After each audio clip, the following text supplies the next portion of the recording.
베드로전서 2장 9절에서 10절 말씀 가지고 하나님의 백성답게 살고 있습니까? 정보를 함께 나누겠습니다. 나는 누구인가? 정신없이 바쁘게 살아가는 어느 순간에 누구나 한 번은 심각하게 고민하면서 자신에게 묻는 질문입니다. 자기 자신의 존재에 대한 본질을 정체성이라고 말합니다. 인생의 대부분의 문제들이 이 질문에 대한 답을 찾지 못해서 일어납니다. 자신이 누구인지를 모르는 정체성을 상실하게 되면 우리 삶의 현장에서 만나는 크고 작은 시련과 고난과 어려움 속에서 쉽게 좌절하고 방향을 잃고 흔들리고 결국은 실족하여 넘어지게 됩니다. 하나님의 자녀로 거듭난 그리스도인들도 하나님께서 우리를 사랑하셨고 구원하셨고 하나님이 우리를 보호해 주시고 하나님이 인도해 주시는 삶을 산다고 믿고 있지만 정작 오늘 우리 삶의 현장에서 예수님이 주시는 풍성한 삶을 누리지 못하고 있습니다. 이것은 자신이 그리스도 안에서 어떠한 존재인지를 잊고 살아가기 때문입니다. 정체성과 우리의 삶의 본질을 잃어버리고 살아가고 있기 때문입니다. 미국의 시애틀에서 사역하는 마크 목사님이 쓴 예수님 안에서 나는 누구인가 라는 책이 있습니다. 그 책에 보면 당신의 참된 정체성은 당신이 과거에 경험한 일이 아니라 예수님이 당신을 위해 해주신 일에서 비롯됩니다. 당신이 무엇을 하느냐보다 당신이 누구인지가 훨씬 더 중요하다. 후자가 전자를 결정한다. 오늘날 그리스도인들이 본질에서 떠나 다른 곳에서 정체성을 얻으려고 애쓰는 정체성 우상 숭배 현상 및 정체성 기억 상실증에 걸린 시대를 살아가고 있다라고 지적하고 있습니다. 우리 그리스도인들은 예수님 안에서 참된 정체성을 발견해야 합니다. 세상 속에 무기력한 자신에 대해서 실망하며 살아가고 있지는 않는지요. 또 심각한 열등감에 시달리고 혹은 자기 자신에게 실망하여 자포자기하면서 육체의 욕심이 시키는 대로 자기 자신을 방임하고 살아가고 있지는 않습니까? 예수님 안에 있는 자신이 진정한 자아입니다. 예수님 안에서 내가 누구인지 정체성을 회복하게 되면 우리가 무엇을 하며 살아가야 할지 내가 지금 해야 할 일이 무엇인가가 분명해집니다. 하나님께서는 그리스도인들에게 고난과 시련을 만나게 하심으로써 정체성을 회복하고 삶의 목적과 사명에 충실한 삶을 살아가게 하십니다. 오늘 본문 말씀은 그리스도인들은 누구이며 또 부르신 목적이 무엇인지에 대해서 말씀해주고 있습니다. 첫째, 그리스도인들은 하나님의 긍휼하심을 입은 하나님의 백성입니다. 10절 말씀해 보시면 너희가 전에는 백성이 아니더니 이제는 하나님의 백성이요 전에는 긍휼을 얻지 못하였더니 이제는 긍휼을 얻은 자니라. 이 세상에는 하나님의 백성과 하나님을 알지 못하며 살아가는 일반적인 사람들이 존재합니다. 그리스도인들도 예수님을 믿기 전에는 하나님과 아무런 관계가 없는 사람들이었습니다. 전에는 하나님의 백성이 아니더니 하나님을 알지도 못했고 하나님을 부인했고 하나님을 거부하며 멸시하며 살았습니다. 하나님께서 이러한 사람들을 사랑하셔서 하나님의 아들 예수 그리스도를 이 땅에 보내주셨고 죄를 용서해주고 하나님의 자녀 백성이 되게 하시려고 자신의 몸을 십자가에 내어주셨습니다. 십자가 밑에서 예수님 앞에서 자신의 죄를 회개하고 그 속에 오늘을 믿음으로 받아들이는 사람들, 예수님을 구주로 영접하는 사람들, 하나님의 거룩한 자녀와 백성이 되게 하셨습니다. 이것은 하나님께서 친히 택하여 부르시고 택한 사람들에게 주어지는 은혜입니다. 아무나 하나님의 백성이 될 수가 없어요.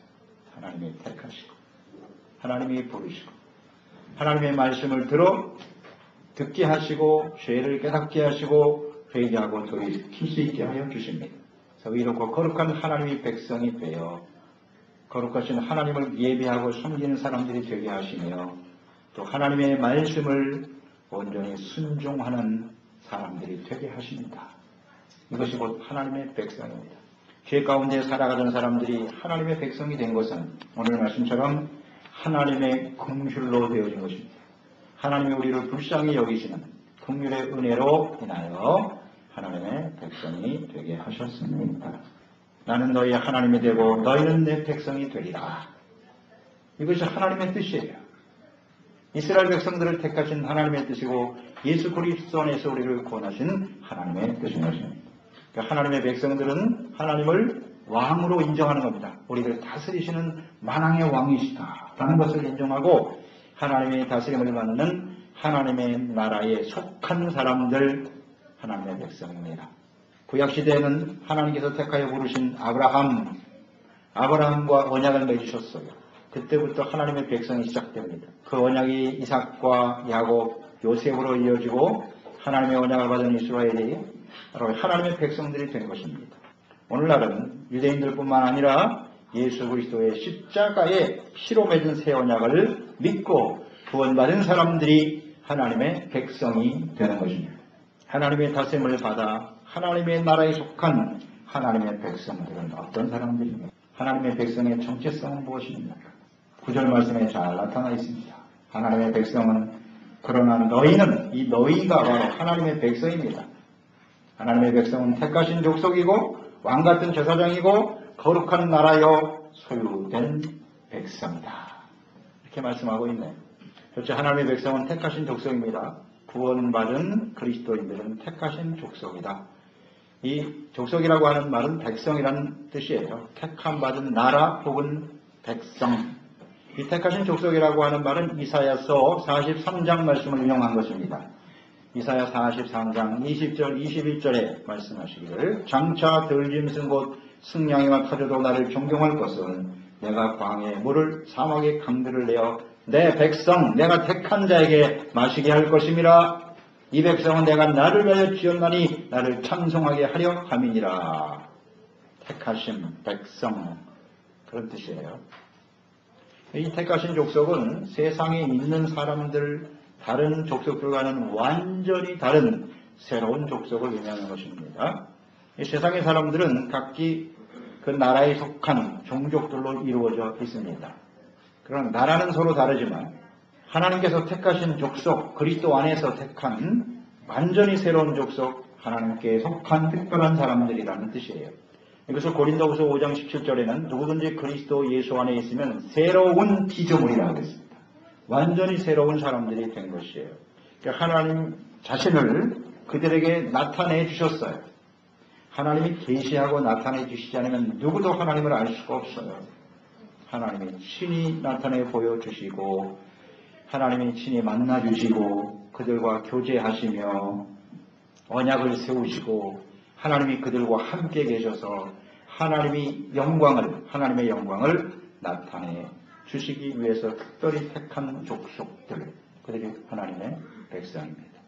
이 하나님의 백성 성도에 대해서 베드로전서 1장 2절에는 이렇게 말씀하고 있죠. 곧 하나님 아버지의 미리 아심을 따라 성령의 거룩하게 하심으로 순종함과 예수 그리스도의 피 뿌리심을 얻기 위하여 택하심을 받은 자들. 하나님이 택하신 사람들은 미리 아신 사람들, 창세전에 우리가 어머니 모태에 조성되기 이전에 이미 하나님이 알고 계시다가 성령의 거룩하게 하심으로 우리를 구별하여 하나님께 순종하는 사람들이 되게 하셨다. 이것이 택하시는 족속입니다. 분명한 것은 이 택하신 족속이라고 하는 것은 하나님의 은혜로 되어진 것입니다. 하나님이 택하신 것은 은혜예요. 어떤 선별의 기준이 있는 게 아니에요. 하나님의 은혜로 된 것이기 때문에 이 택하신 족속은 자랑하거나 교만하지 않습니다. 이것이 중요한 특징이에요. 여러분, 하나님이 택하신 족속이 맞습니까? 택하신 사람들은 하나님의 은혜로 된 것이기 때문에 겸손할 수밖에 없어요. 자랑할 것이 아무것도 없어요. 또 하나는 하나님의 은혜를 받은 사람으로 택하심을 받았으니 어떻게 해야 한다? 감사하며 살아가는 거예요. 택하신 족속의 특징 두 가지, 겸손과 감사. 이게 정체성이에요. 우리 이 하나님의 백성은 항상 겸손하고 은혜에 감사하며 살아가는 것이 합당한 삶인 것이에요. 정체성을 알아야 그에 합당한 삶을 살지요. 두 번째는 왕 같은 제사장이라고 그랬어요. 복음을 통해서 구원받은 그리스도인들은 하나님 앞에 나가 하나님을 섬길 수 있고 예배하게 되고 교제할 수 있는 자격을 얻게 된 것이에요. 구약시대에 제사장들은 하나님께서 정하신 레위 족속들, 또 아론의 자손들만이 하나님의 성소에서 하나님을 섬길 수 있었습니다. 속죄 제사를 드리고 백성들을 대신해서 중보의 역할을 감당했던 사람들입니다. 그들이 아니면 그들이 아닌 다른 사람의 성소에 들어가면 그 자리에서 죽습니다. 예수님께서 인류의 죄를 대속하시기 위해서 십자가에서 죽으셨습니다. 그러심으로써 제사장의 역할을 완벽하게 감당하셨습니다. 화목제물이 되셨고 제사장이 되어 인류의 모든 죄를 대속하셨습니다. 그 예수님이 십자가에서 죽으실 때 중요한 변화가 하나 일어났는데 그것은 성소에 있었던 휘장이 위에서 아래로 찢어졌다는 거죠. 그 성소와 지성소를 가름하는 구분하고 있었던 휘장, 그것은 1년에 한 번 대제사장만이 열고 들어갈 수가 있게 돼 있어요. 아무나 못 들어갑니다. 그런데 예수님이 십자가에 죽으실 때 찢어졌다. 이것은 예수님을 통해서 이제 누구든지 하나님 앞에 나아가 예배드리고 주님을 섬길 수 있게 되었다는 것입니다. 이것이 제사장의 의미예요. 오늘 우리가 제사장이라는 것은 중보의 사명이 주어지는 거예요. 예배하고 하나님을 섬기는 것이 하나님이 우리에게 주신 사명임을 인식하고 주님을 바르게 섬기는 사람들이 되는 거죠. 그게 바로 하나님의 백성. 여기 왕 같은 제사장이라고 하셨는데 이 왕이라고 하는 것은 왕이신 하나님께서 우리에게 부여해 주신 권세 혹은 지도력을 가지고 많은 사람들을 생명과 구원의 길로 이끌어 가야 한다는 것이에요. 세상의 왕들이라고 하는 것은 권력을 자랑하고 교만하다가 멸망해 가는 사람들이지만 우리 그리스도인들은 하나님께서 우리에게 지도력과 사명을 주셨다는 거예요. 그래서 어떻게 하면 이 백성들을 생명과 구원의 길로 바르게 이끌어 갈 것인가, 이런 분명한 인식을 가진 사람들이 되는 것입니다. 주님께서 우리 예수님의 제사장의 완벽한 모습을 보여주셨는데 그 제사장은 정결함이고 거룩해야 합니다. 그렇지 않으면 하나님 앞에 설 수 없어요. 그리고 또 하나는 희생입니다. 자기를 희생하여 하나님께 헌신하여 드림으로써 많은 사람들이 하나님의 진노에서 벗어나 하나님의 생명과 구원을 얻게 하는 일, 이것이 예배고 제사고 사명이에요. 이것을 올바로 알고 순종하는 사람들이 그리스도인들입니다. 중보, 사명, 중요한 단어입니다. 이 중보의 역할, 그러니까 제사, 예배죠. 예배와 중보, 이것을 사명으로 여기고 하나님 앞에 최선을 다하여 숨기는 사람들이 곧 하나님의 백성입니다. 그게 하나님의 백성답게 살아가는 거예요. 그죠? 예배를 가끔 내가 한 번 정도 드려도 되는 것, 내가 드려도 되고 안 드려도 되고, 나의 호불호로 결정되는 일이라고 생각하고요. 그건 진정한 하나님의 백성이 아니에요. 왕 같은 제사장이라는 의미를 잘 생각하시기 바랍니다. 우리가 제사장으로서 그 역할과 사명을 다할 때 가정이 사는 겁니다. 함께 있는 교회 모든 사람들이 살아나는 겁니다. 우리 교회가 이 사명을 감당할 때 우리와 함께하는 모든 사람들이 하나님의 진노에서 벗어나게 되는 거예요. 이런 생각을 하고 사시나요? 내가 아니면 누가 하겠지. 하나님 앞에 예배드리고 주님 섬기지 않아도 잘 될 수 있을 거야. 사명이 뭔지, 왜 예배를 드려야 되는지 전혀 인식하지 못하고 있어요. 안타까운 일입니다. 계시록 20장 6절에 보면 예수님께서 말씀하셨죠. 이 첫째 부활에 참여하는 자들은 복이 있고 거룩하도다. 둘째 사망이 그들을 다스리는 권세가 없고 도리어 그들이 하나님과 그리스도의 제사장이 되어 1000년 동안 그리스도와 더불어 왕 노릇하리라. 이 땅에 사는 동안에 이 제사장의 역할과 사명을 인식하고 그 일에 충성스럽게 최선을 다한 사람들이 예수님이 재림하실 때 세상은 심판과 환란으로 사라지고 새롭게 세워질 하나님의 나라, 천년 동안 그곳에서 주님과 함께 그리스도와 함께 왕노릇 하리로다. 주님의 약속입니다.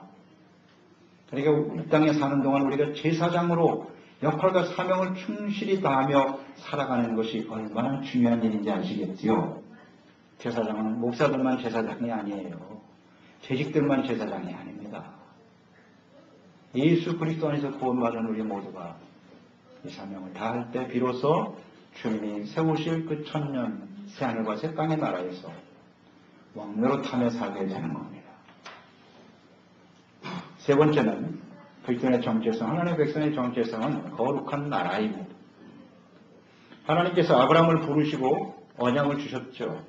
그때 주어진 언약은 너가 큰 민족을 이루게 될 것이다. 그리고 너의 이름이 창대하게 되리라. 그리고는 가나안 땅을 약속으로 주셨습니다.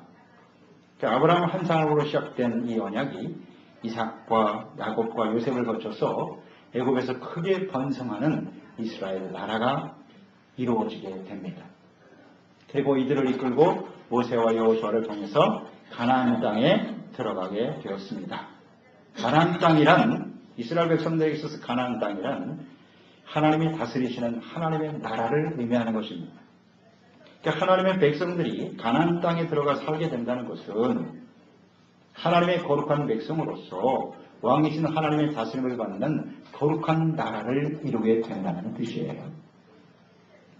그래서 거룩한 나라, 이 가나안 땅에 들어가기 전에 하나님이 주신 것이 무엇이라고요? 율법입니다.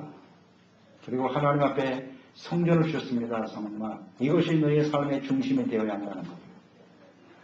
제사, 예배법, 하나님 앞에 말씀을 통해서 죄를 버리고 제사를 통해서 용서받고 은혜받는 것이 너의 삶의 우선순위가 되어야 한다. 말씀과 예배가 없는 하나님의 백성은 거룩한 백성이 아니에요. 그것은 거룩한 나라가 아닙니다. 거룩한 하나님과 함께 동행하며 살아가는 사람들, 그들이 곧 거룩한 나라로 형성되어지는 것이지요. 원래 가나안 땅은 거룩한 나라가 아니었어요. 가나안 7족속들, 우상 숭배하는 사람들로 가득했어요. 그래서 하나님께서 그들을 멸절시키라고 하셨어요. 그들을 멸하고 그들과 싸워 승리하며 세워지는 것이 거룩한 나라입니다. 하나님의 백성들의 정체가 거룩한 나라라고 하는 뜻은 이 세상이 악으로 가득하지 않습니까? 이 악한 세상에 세워지는 것. 의와 거룩한 하나님의 백성으로 이 영적 싸움에 승리하는 자들을 통해서 세워지는 것이 나라입니다. 거룩한 나라. 영적 싸움이 무엇인지도 모르고 내가 누구와 싸우고 있는지도 모르고 어떻게 싸워야 승리하는지도 모르고 살아가는 사람들은 거룩한 나라의 백성이라 할 수 없을 것입니다. 그러니까 이 나라라고 하는 원래 원어의 의미를 보면 그 원어의 뜻이 이겁니다. 같은 관습과 생활 방식을 가진 사람들의 집단이라는 뜻이에요. 그 나라라고 하는 원어의 의미가. 따라서 거룩한 나라는 거룩하신 하나님을 왕으로 섬기고 또 그 하나님을 사랑하고 경외하고 그 말씀을 지켜 순종하는 관습과 생활 방식을 가진 사람들의 모임. 그게 거룩한 나라라는 뜻이에요. 무엇을 먹을까 입을까 마실까를 염려하며 살아가는 생활 방식이 아니라 세상 사람들이잖아요. 하나님의 나라와 그의 의를 먼저 구하고 그것을 삶의 우선순위로 삼고 살아가는 관습과 생활 방식을 가진 사람들, 그런 사람들이 거룩한 하나님의 나라인 하나님의 백성들인 것입니다. 이 말의 의미를 잘 알아야죠. 네 번째, 하나님의 백성의 정체성은 하나님의 소유된 백성입니다. 하나님의 소유가 된 사람들이라는 뜻이에요.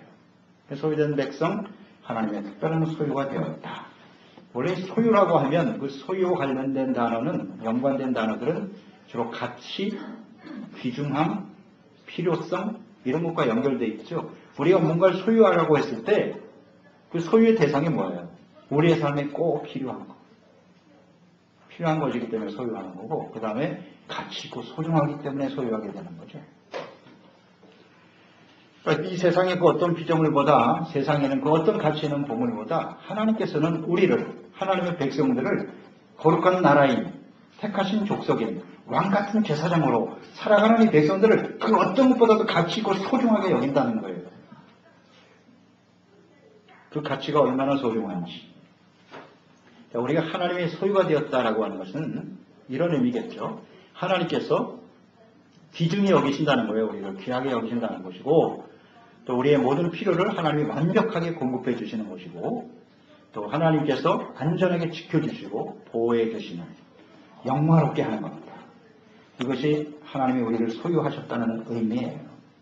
하나님께서 우리가 하나님의 백성으로 소유하시기 위해서, 우리가 무엇을 소유하기 위해서는 무엇을 해야 돼요? 대가를 지불해야 돼요. 대가를 지불해야만 나의 소유가 될 수 있어요. 주님께서 우리를 소유하시기 위해서 어떤 대가를 지불하셨나요? 죄 없으신 하나님의 아들을, 하나님의 아들을 사람의 몸으로 이 땅에 보내주셔서 죄 없으신 하나님의 아들을 십자가에 내어주셨잖아요. 엄청난 대가를 지불한 것이죠. 그래서 우리를 소유된 자녀와 백성으로 삼아주셨습니다. 우리가 하나님의 소유된 백성이 되었다. 십자가의 피 흘리심으로만 우리를 구원하시고 하나님의 자녀와 백성이 되게 하셨다는 것은, 이 소유된 백성은 이런 의미겠죠. 로마서 8장 32절에 보면 자기 아들을 아끼지 아니하시고 우리의 모든 사람을 위하여 내어주신 이가 어찌 그 아들과 함께 모든 것을 우리에게 주시지 아니하시겠느냐. 아멘입니다. 그렇게 귀하게 여기신다는 거예요. 하나님의 백성을. 따라서 그리스도인들은 우리가 하나님의 소유된 백성이라는 것을 생각할 때 또 한 가지 잊지 말아야 될 사실. 나의 소유가 누구냐? 내 소유주가 내가 아니라 하나님이라는 사실. 소유된 백성이라는 그런 뜻이에요. 내가 주인이 아니고 하나님이 나의 소유 주인이란 말이에요. 이런 인식을 가지고 살아가는 사람들이 하나님의 백성들입니다. 일반적으로 사람들은 누군가의 소유가 되었다라고 하는 것을 싫어해요. 내가 누구의 소유가 되고 그 밑에서 무슨 종노릇하고 이런 건 참 불편하고 싫어합니다. 모두가 자기 자신이 주인이라고 생각하며 살아가죠. 그러나 그리스도인들은, 하나님의 백성은 내가 왕이 아니라 주인이 아니라 하나님이 주인이시고 나는 그의 소유된 백성. 관계가 설정이 되는 거예요. 하나님은 주인이고 나는 종이다. 이런 인식을 가지고 사는 사람들이 진짜 하나님의 백성이에요. 그리고 나에게 주어진 모든 것이, 내가 가지고 있는 모든 소유의 주인이 누구다? 하나님이시다. 내 것이 아니라 하나님의 것이다. 진짜 그렇게 살고 있습니까, 여러분? 나 자신과 나의 모든 소유의 주인을 하나님으로 인정하시나요? 소유된 백성. 의미를 알아야죠. 이 하나님의 백성의 완전한 모습이에요. 근데 여전히 내가 삶의 주인 노릇하고 내 것을 여전히 자기의 것으로, 하나님의 것을 인정하지 않는, 소유를 인정하지 않는 그런 모습으로 살고 있지는 않나요? 이런 게 다 본질에서 벗어난 거예요. 이 정체성이 매우 중요해요. 이런 정체성과 본질을 놓치고 살아가기 때문에 하나님께서는 우리에게 시련과 어려움을 보내시는 거예요. 이 베드로전서의 핵심적인 내용이 고난이거든요. 왜 하나님의 백성들이 고난을 만나야 되나? 인생에서. 이것을 회복시켜줘요. 가장 근본적인 본질적인 문제를 회복해야 하거든요. 그렇지 않으면 하나님이 함께 하실 수가 없잖아요. 이 뜻을 똑바로 알면 우리 인생은 아주 단순하고 간단해지는 거예요. 하나님의 백성답게 살아가야 합니다. 두 번째는, 그럼 하나님께서 하나님의 백성으로 삼으신 목적이 있겠죠. 목적이 나와 있습니다. 9절에 이는 너희를, 하반절, 어두운 데서 불러내어 그 기이한 빛에 들어가게 하시니 아름다운 덕을 선포하게 하려 하시느냐. 전에는 하나님의 공의를 얻지 못하고 진노의 심판 가운데 있었던 사람들인데, 백성이 아니었던 사람들을 불러내서 택하신 족속, 왕같은 제사장, 거룩한 나라, 소유된 백성이 되게 하신 목적은 무엇일까요? 하나님께서 은혜로 이렇게 택하시고 부르신 거룩한 하나님의 백성이 되게 하신 아름다운 덕을 선포하기 위해서. 선포하다라고 하는 언어의 의미는 주저없이 말하다, 밝히 이야기해주다, 널리 공포하다, 그런 뜻이에요. 이 덕이라고 하는 언어의 의미는 은덕, 탁월성, 하나님의 최고의 속성, 이것을 뜻하는 말이에요. 그러니까 하나님의 은혜, 하나님의 사랑으로 구원받은 우리 그리스도인들이 해야 될 가장 중요한 일이 뭐냐? 목적이니까. 이를 위해서 하나님 부르셨으니까. 우리가 어둠 가운데, 죄악 가운데, 사망 가운데 있었는데 하나님의 은혜로 우리를 택하여 부르셔서 오늘날 이렇게 영광스러운 하나님의 백성으로 만들어 주셨다는 거예요. 이것이 은혜고 가장 아름다운 하나님의 사랑과 덕이라는 거죠. 이것을 많은 사람들에게 공포하고 전하기 위해서, 증거하기 위해서, 우리의 삶을 통해서 또 우리가 깨달은 그 깨달음을 사람들에게 전파하고 증거해 줌으로써 밝히 말하는 거예요. 언제든지 주저없이 나의 나 된 것은 하나님의 은혜입니다 라고 선포하고 증거하는 사람들이 되어야 하는 것입니다. 어둠 가운데 불러내어 기이한 빛에 들어가게 하셨다는 거예요. 어둠 속에 있었습니다. 죄 가운데 살았습니다. 그랬던 우리들을 영원한 하나님의 나라의 영원한 생명의 빛 가운데로 우리를 이끌어 주셨어요. 생명과 구원의 빛 가운데로 인도하셨도다. 빛은 예수 그리스도요, 빛은 하나님의 말씀이요, 우리가 깨닫지도 못했던 일들 아닙니까? 어디로 가야 할지를 몰라. 빛은 또 우리를 이끌어주는 거죠. 삶의 방향을 분명히 해주고 삶의 목적을 분명히 해주고. 어둠은 방황일 수밖에 없잖아요. 두려움이 있잖아요. 그런데 빛 가운데는 언제나 소망이 넘치고 삶이 분명해지고 목적이 무엇인지 확실한 인생을 살게 되는 거예요.